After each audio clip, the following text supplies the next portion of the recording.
You're sitting alone in your house, reading a book. You just recently released your short film entitled Scoot to the Internet. It's a simple story about a turtle that goes on a quest of self-discovery. You're rather proud of your work. You enjoyed making it and you think your efforts paid off. You're about to turn to the next page of your novel when you hear a shuffling outside your window. You apprehensively glance out, but see nothing. Must be a mouse, you mutter to yourself. You refocus on your book, but are soon interrupted by the sound once again. And this time, from outside your garage. Come to think of it, you don't ever recall seeing a mouse in the neighborhood. Yet again you dismiss your suspicions. Perhaps it's a raccoon. You continue reading, but you're having difficulty concentrating on the story. Paranoia is beginning to creep into your psyche. You gently put a bookmark in your novel and shut it, placing it on the nearby table. You get up and put the kettle on. A cup of tea might calm your nerves. As you wait for the water to boil, you hear the shuffling again. But it's coming from somewhere else this time. Your basement. Something or someone has broken in. You, panicked, instinctually grab a dirty butter knife, the closest thing to a weapon in the immediate vicinity to defend yourself with. The disturbing noises continue in the form of footsteps, coming closer with each iteration. You hear a door creak open.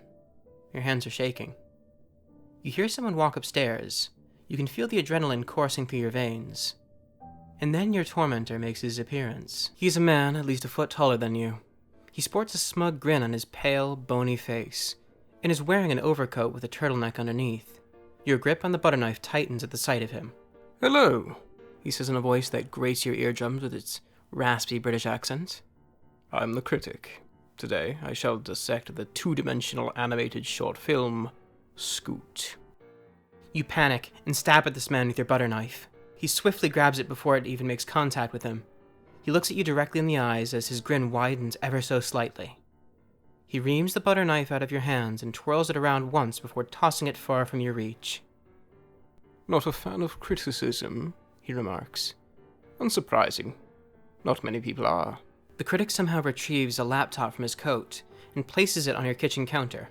He spins you around to face it and stands to your left, holding your head in place with his right hand, his long, unfiled nails digging into your scalp. You're too scared to move. You have no idea what this man might do. The laptop automatically powers on, instantly revealing a Windows Media Player tab with what seems to be a copy of your film loaded up on it. Likely abbreviated, judging by the timestamp at the bottom. The critic presses the start button. Your film's intro credit scene plays. You quickly notice that a 0 in Times New Roman font is superimposed onto the video in the upper right corner. 5 seconds of useless intro. That's a demerit," the critic scolds. The critic pulls a sharp object from his undercoat. It's a small, needle-like tool resembling an ice pick.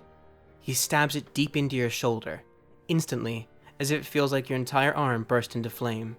It must be tipped with some sort of chemical. You yell in pain. The critic chuckles ever so slightly at your reaction. You notice that the number superimposed on the screen changes to a 1. The film cuts to the scene of the turtle protagonist in the city, confirming your suspicions that you are watching an abridged copy. The critic chimes in once again. That turtle is clearly of the species Chrysamis picta, yet is depicted as living what seems to be coastal Oregon, where it does not naturally reside. Another demerit." The critic takes out another needle and stabs it into your leg. Pain shoots upward. The number on screen changes to 2. "Speaking of the painted turtle, that tone of orange on the bottom of the shell is a shade too light. Demerit!" The critic stabs another needle right next to the last one, amplifying the pain further. The number changes to 3. The scene shifts again to one of your personal favorites, due to the effort it took to animate. The bar. The protagonist orders a martini. Notice that in the corner, the shadow on the wall is about 2 degrees off from what it would realistically be, based on the lighting. That is certainly worth a demerit. The critic stabs another needle into your wrist, careful to barely just miss your arteries. Your hand might as well have been lowered in acid. The number on screen ticks up to 4. "And why a martini? Why not a less cliched drink, such as my personal favorite, a Negroni?" The critic stabs yet another needle into your lower abdomen. The pain at this point is near unbearable, and quickly increasing. And it's not just the physical suffering, it's the mental agony of your beloved creation being used to mock you. The kettle you set on earlier emanates its ear-splitting wail. The critic pauses the video, turns off the stove, removes the kettle, and takes the cup you had prepared and pours the boiling water in. While he's distracted, you try to make a break for it, but the critic swiftly grabs you at the same shoulder he embedded a needle in, with a bone-crushing grip, irritating your already burning nerves. He drags you back over to the laptop and takes a sip of the scalding hot tea without even flinching. It's not Lipton, I'll give you that, he says. I'll negate your demerit for fleeing. You swear that a cursed Times New Roman number on the laptop screen flicks to 5 before returning to 4. The film resumes playing, and the critic keeps complaining about all sorts of little details and stabbing another ice pick into you for each one. Some of these are legitimate criticisms, albeit minor, such as the way you animated the movement of water in one scene. But just as many are nonsensical complaints about things such as the turtle lacking taste and that he'd never make good soup. Finally, the critic concludes in his callous commentary with one final grievance about how the film should have ended with the entire cast being killed off in a fiery blaze. The video fades to black. You're twitching in agony, 14 needles embedded in your flesh. The critic smirks at you. He's done insulting your work. He'll leave you alone, right? The laptop screen displays the Times New Roman font once again, this time in white. Runtime, 15 minutes total. 5 spent critiquing. Demerit total, 14. Rate approximately 0.933 demerits per minute.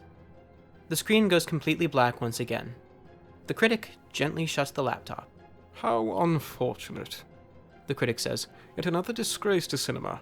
However, perhaps with a little editing, a few modifications, something can be salvaged from the wreckage. Editing, you ask? Sure, I have some extra unused scenes saved somewhere. Maybe I could splice in make some tweaks, whatever you think would work. You hope that if you give the critic what he wants, he'll leave. Maybe then you'll have a chance to call the police and have this psychopath arrested. Oh, the film? No, that's unsalvageable. Complete dreck. The critic turns to you and smirks malignly. I was thinking something more long-term. The critic draws out a scalpel from his overcoat. It gleams forebodingly in the dim light. Your eyes widen as he stares directly at you. What we need here, you see, are a few changes to the director themselves.